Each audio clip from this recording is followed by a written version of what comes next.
Comment recadrer un collaborateur, une personne sans cadre? Dans cette vidéo, nous allons voir justement l'importance du cadre dans les relations professionnelles. Notez aussi que cela marche très bien dans les relations personnelles.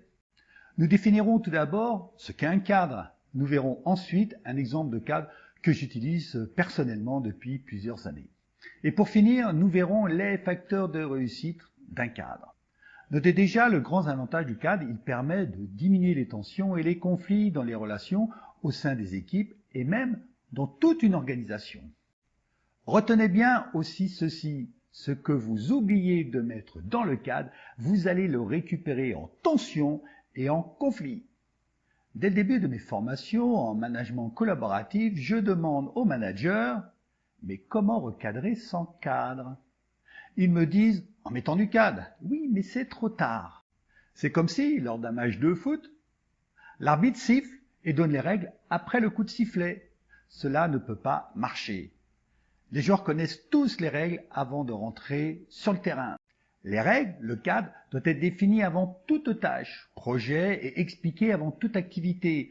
Si vous voulez diminuer les tensions et les conflits, les incompréhensions, les non-dits, la frustration, alors mettez du cadre en amont de tout projet. Donc, grâce au cadre, vous allez déployer l'harmonie dite parfaite dans un groupe et travailler avec plus de sérénité et de bienveillance. C'est ce que Napoléon Hill appelle l'alliance parfaite, un des prérequis pour créer le fameux esprit maître, le mastermind. Un état d'esprit qui permet de créer quelque chose de bien supérieur à la somme des parties, ce qu'on appelle l'intelligence collective. Ce qui est important de bien comprendre, c'est de bien prendre conscience de tout ce que vous allez essayer d'occulter ou d'imposer à travers un cadre. Vous aurez des attitudes de défense ou créer naturellement des phénomènes de résistance. Si vous proposez, vous commencerez à donner la parole sur le cadre et vous augmenterez fortement l'adhésion des personnes. Et mieux, si vous co-créez le cadre, alors vous gagnerez l'adhésion de tous les participants. Vous ferez disparaître toute forme de résistance car les personnes vont s'approprier très naturellement ce qu'ils ont co-créé, voire ils défendront leur création. Le cadre est donc un ensemble de règles simples, comprises et respectées par tous et qui a plein d'avantages. Dans ma formation et dès la première journée, je commence par proposer mon propre cadre pour ensuite co-créer un cadre spécifique en termes d'exercice avec tous les participants. Le soir même, en rentrant chez eux, des managers le testent avec leurs enfants. Ils me disent le lendemain lors de l'inclusion, « Tu sais Eric, j'ai testé hier soir le cadre avec mes enfants et ça marche, c'est super !» Je leur réponds, « Eh ben tu vois, avec tes équipes, c'est exactement la même chose. » Que ce soit avec des enfants ou avec tes collaborateurs, tu auras rapidement les mêmes bons résultats. Alors concrètement, quelles sont les étapes pour la mise en place d'un cadre? En 1, proposer ou co-créer le cadre. En 2, expliquer en 1 minute son contenu. En 3, demander de le commenter. Et pour finir, le cadre étant posé, vous pouvez vous appuyer sur lui. Un autre gros avantage, c'est que tout le monde pourra recadrer et pas uniquement le responsable qui va quitter son habit de gendarme. Cet exercice permettra de transférer la responsabilité du manager vers l'ensemble des personnes du groupe et permettra l'engagement de tous.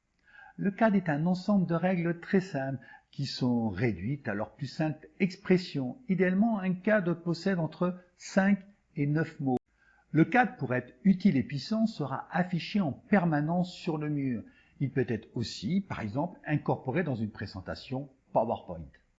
Le cadre sera systématiquement rappelé en début d'une réunion ou d'un processus. Il est très important de se remémorer de présenter le cadre à tous les membres, surtout s'il y a un nouveau ou un invité. Et surtout, enlevez-vous l'idée que cela est une perte de temps, car c'est bien le contraire. Prenons un exemple, je vous invite pour cela à suivre un de mes webinaires du début jusqu'à la fin. Pour vous y inscrire, le lien est dans la description. Car pour un webinaire, une formation, une facilitation de plusieurs jours, une des premières choses que je fais, c'est de poser un cadre. Car ici, je ne vais pas le co-créer, car j'ai affaire à des équipes temporaires, éphémères. Avec des équipes régulières, je facilite la co-création du cadre avec tous les membres. Cela me prend entre 1 et 2 heures en fonction de la taille des équipes. Vous voyez le cadre que j'ai modélisé et que je propose à tous mes invités. Je l'ai renommé ce cadre en cercle de confiance. Dans une de mes félicitations pour une mairie lors d'une journée citoyenne, le comité de pilotage, lui, l'a appelé les règles du jeu. Pour cet exemple, le cadre et son nom ont été co-créés. Alors voyons comment je procède et propose les 9 étapes de mon cadre. En premier, après une très belle présentation, je dis « Bien voilà, dans ce webinaire, je vous propose de retirer tout jugement de valeur, tous les préjugés de personnes et avec aucun présupposé. » Notez ici que j'utilise le 3e accord Toltec. En 2, l'écoute de soi, mais aussi l'écoute des autres, aussi l'écoute des émotions et l'écoute dans le silence. En 3, le respect de soi, mais aussi le respect de l'autre et aussi le respect de l'horaire. Et si nous sommes en présentiel, le respect de l'environnement. C'est de remettre les choses à leur place en fin de rencontre. En 4, l'authenticité, car l'authenticité est le facteur clé de l'intelligence collective. Puis, je rappelle en 5, l'esprit positif. En 6, l'intention commune, car nous venons tous pour quelque chose de commun. Cela peut être un projet, une résolution de problème ou tout autre. En 7, travailler en harmonie parfaite. Je rappelle que ces 3 derniers éléments sont les 3 piliers du Mastermind Alliance.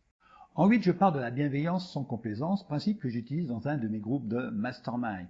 Car si nous avons quelque chose à nous dire, c'est le moment ou jamais de le poser. Après, il sera trop tard. Et en plus, on ne sera pas respecté et donc en désaccord avec la 3e règle. Et je finis par le tutoiement. C'est un cadre qui prend que quelques dizaines de secondes à partager. À la fin de ce cadre, quand je suis en présentiel, notamment sur des processus un petit peu plus longs, je demande aux gens s'ils ont des choses à rajouter ou s'il y a des commentaires. Le fait d'avoir posé le cadre, présenté le cadre, demandé des commentaires, permet de mettre dans la conscience de toutes les règles qui seront admises par tous. Toute personne pourra recadrer à son tour toute autre personne qui sortirait de ce cadre. Voilà un exemple simple que j'utilise maintenant depuis plus de 10 ans. En plus de 300 conférences et webinaires, je n'ai eu qu'à recadrer qu'une seule fois. Ce qui est intéressant, plus vous cadrez en début de séance, moins vous avez besoin de vous en servir par la suite. À ce niveau, vous avez besoin de savoir les facteurs de réussite d'un cadre. En 1, de le poser, de le proposer ou mieux de le co-créer. En 2, que ce cadre soit simple pour qu'il évite toute interprétation de la part des membres. En 3, que le cadre soit toujours visible, explicite, ce qui évite les non-dits. En 4, que tout le monde puisse l'utiliser en parité pour développer la co-responsabilité. Maintenant, vous avez tous les éléments pour utiliser efficacement un cadre. Posez toutes les questions dans les commentaires. Merci de me dire aussi ce que vous avez aimé dans cette vidéo et ce que vous auriez aimé voir de plus. Incorporez et intégrez ce cadre dans votre pratique managériale, dans votre vie perso, dans votre vie associative, voire dans un projet spécifique. Profitez aussi pour faire vivre le cadre. Le cadre est un élément qui vit. C'est un peu comme une méduse qui se gonfle et dégonfle en fonction des besoins du groupe. Plus vous aurez l'habitude d'utiliser un cadre, plus il sera simple, flexible et souple. N'oubliez pas surtout de le rendre visible, une bonne manière d'ancrer le cadre dans les bonnes pratiques. Grâce à une bonne utilisation du cadre, vous allez manager, mentorer, coacher différemment et recadrer avec facilité et puissance. Nous verrons dans une prochaine vidéo un autre élément pour catalyser le cadre. Nous verrons aussi dans une autre vidéo comment éviter d'entrer ou de sortir des jeux psychologiques grâce, une fois de plus, à la puissance du cadre. Maintenant, cette vidéo prend fin. Il est temps de la liker. Vous savez, c'est le salaire pour nous, créateurs de contenu YouTube. Je vous remercie à vous toutes qui me suivez et qui se sont abonnés.